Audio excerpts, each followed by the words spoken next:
The curry was still warm. My laptop is still open. My head is still spinning from work. Then my phone buzzed. A new group message. From my entire family. Mom wrote first. Short, surgical, cold. We've talked. And we think it's best if you step away for now. Rebecca needs space. We all do. My aunt replied with a thumbs up. My uncle wrote, hard but necessary. Dad said nothing. His silence hit harder than any words could. Hi, my name is Lauren Mitchell. I'm 32. Oldest daughter. Consultant. Family fixer by default. I sat at my kitchen table. Leftovers cooling. Hands shaking. I read the message 3 times. Then I typed 8 calm words. Understood. I'll step away. Take care. No anger. No begging. No explanations. Just a door closing. That night, I couldn't sleep. I stared at the ceiling. If they wanted me gone, then I would go. Completely. At 3:17 a.m., I opened my laptop. Logged into the family fund. The fund I'd managed for 5 silent years. I canceled the auto transfer. Moved the balance. Then closed the account. 1 click. 5 years erased. At sunrise, my phone exploded. 89 missed calls. Dad's voice cracked in the voicemail. What happened, Lauren? The bank flagged everything. Mom couldn't get her insulin. Rebecca's rent bounced. Everyone was panicking. I replied once. Only once. I'm honoring your decision. They cut me out at 7 p.m. So I cut off $87,000 at 3:17 a.m. And that's where this story begins. If you're watching quietly tonight, this is Echoes of Life, where survival stories finally get a voice. Before we go on, tell me where you're watching from, city, state, or country. To explain that night, I have to go back 5 years. Back to the moment I became the family's quiet oxygen tank. It started with Rebecca. Second hospitalization in 18 months. Panic attacks so severe, she couldn't leave her apartment. Dad called me at 9 p.m., crying in a pharmacy lot. They won't admit her, Lauren. Insurance is refusing everything. We're out of money. I wired $15,000 in minutes. My entire emergency fund. My whole safety cushion. Everyone praised her recovery. No one mentioned my name. Then Mom's diabetes worsened. Medication she couldn't afford. Appointments she skipped. To save money. Dad's hours were cut. Then cut again. Then gone. Every new emergency landed in my hands first. $50 here. $300 there. Then rent. Then therapy. Then utilities. Then everything. My life shrank to a spreadsheet of sacrifice. I downgraded my apartment. Skipped vacations. Lived on cheap food. Worked 70-80 hours weekly to keep everyone afloat. They never asked how I was doing. Not once. Family dinners felt like meetings. Rebecca's crisis. Dad's job search. Mom's numbers. Never me. Every boundary I suggested turned me into the villain. You don't understand real struggle. Easy for you to judge. You're lucky you're stable. Lucky, as if stability hadn't cost years of my life. By year 3, my monthly help neared $1,800, plus emergencies, plus guilt, plus silence. And still, it was never enough. They didn't see my exhaustion, not the hours, not the loneliness, not the daughter, slowly disappearing, so they could breathe. They weren't draining my money. They were draining me. Some breaking points are loud. Mine arrived on a quiet Tuesday, not with a fight, but with a spreadsheet. Cells and numbers, highlighted in yellow and red, glowing at midnight.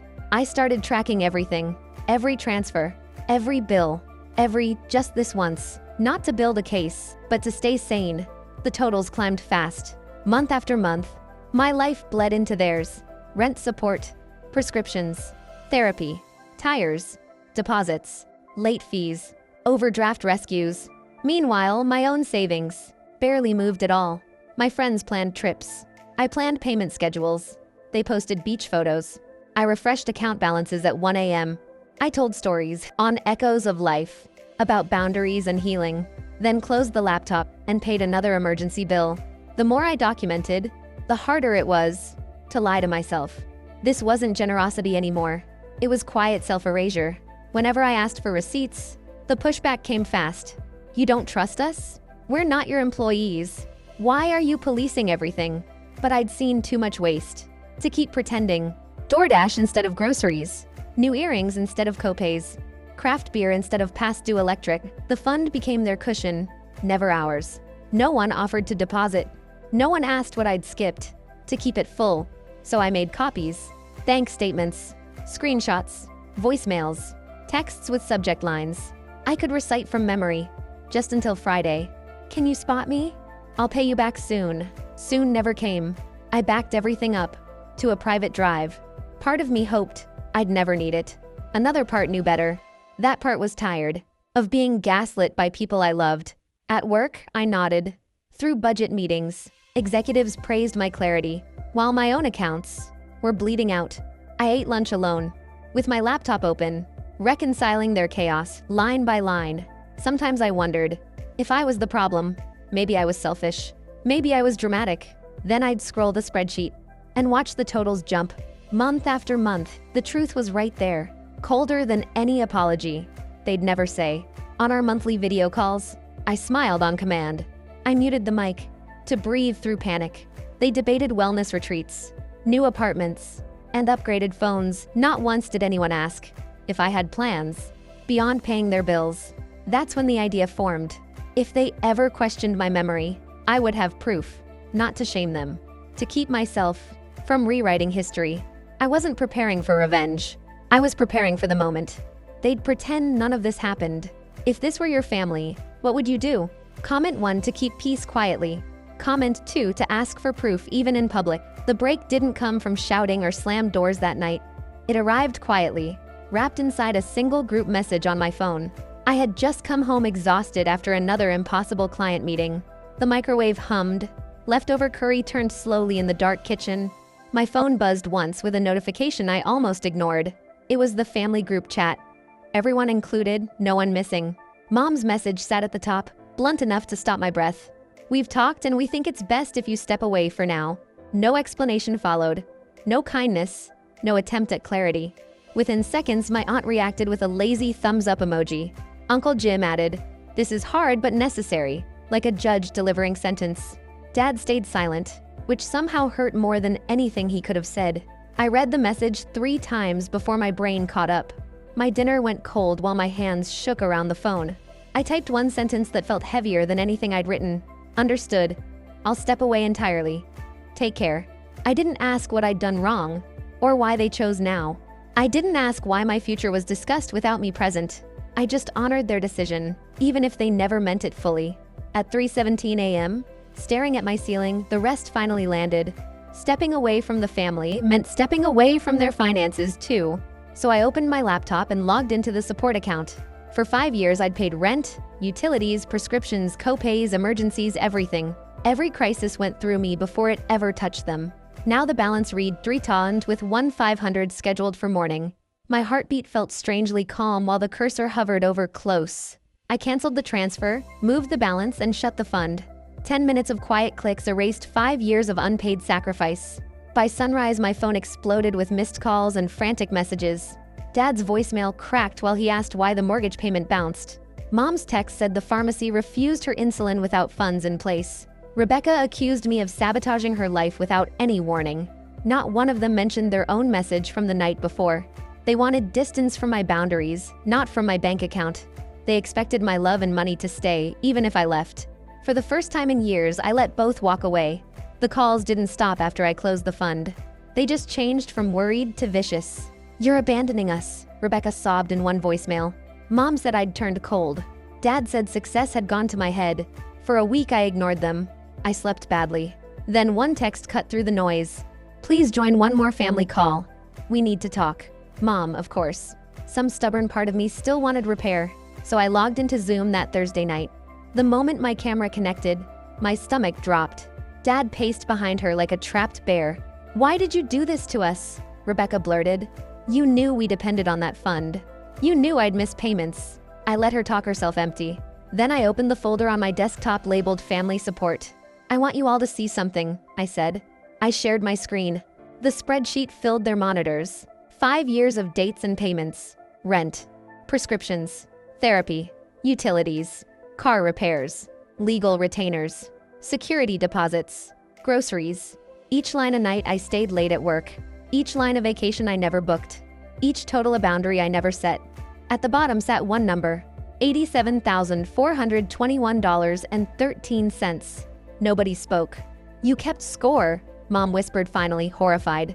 No, I said. I kept records. To remember why I'm exhausted. To understand why I have no savings. Dad reached for his favorite line. Family helps family. You can't put a price on that. You didn't, I answered. I did. Alone. The call ended with more tears than words. I thought that was the worst they could do. The certified letter arrived Saturday morning. Urgent fraud investigation, screamed from the bank letterhead. Inside was an application for an $80,000 business loan. My name. My social security number. A fake company called Lauren Grace Recovery Services. The signature almost matched mine. Almost. Mom and Dad were listed as co-signers. I read the packet twice, hands shaking. They hadn't just used my money. They had tried to use my identity too. That afternoon, I made another list. Not of payments this time, but of moves. Freeze my credit. Call the bank fraud line. File a police report. Alert the IRS. Change every password. Save every voicemail. Print every message. The detective who took my statement looked tired and kind. Family fraud is more common than people think, he said. You did the right thing closing that account. It probably saved your future. I stepped out of the station into sharp evening air. For the first time, the weight on my chest wasn't guilt. They wanted my money, my name, and my silence. They lost all three. A year later, the emergencies finally stopped living in my phone. Some mornings I still grabbed it, expecting sirens that never came. Silence felt wrong, like missing a step on the stairs. Coffee stayed hot because I wasn't answering pharmacies mid-sip anymore. I finally booked therapy for myself, not for Rebecca's crises. We talked about obligation, guilt, and the word enough said firmly. My therapist asked when I first learned love meant rescuing everyone. They sacrificed, so I believed I should sacrifice without limits. Breaking it felt like betrayal until breathing slowly started easier. I moved apartments. Nothing fancy, just somewhere that finally felt mine. I took a 3-day trip to the coast, completely alone. Just ocean noise, cheap sandals, and sleep that actually restored me. For the first time, rest didn't feel like stealing from someone. If you're new, I'm Lauren, and this is Echoes of Life. I share these stories so someone like me feels less alone. Not the golden child, not the victim, just the stable one. Family didn't break the spell.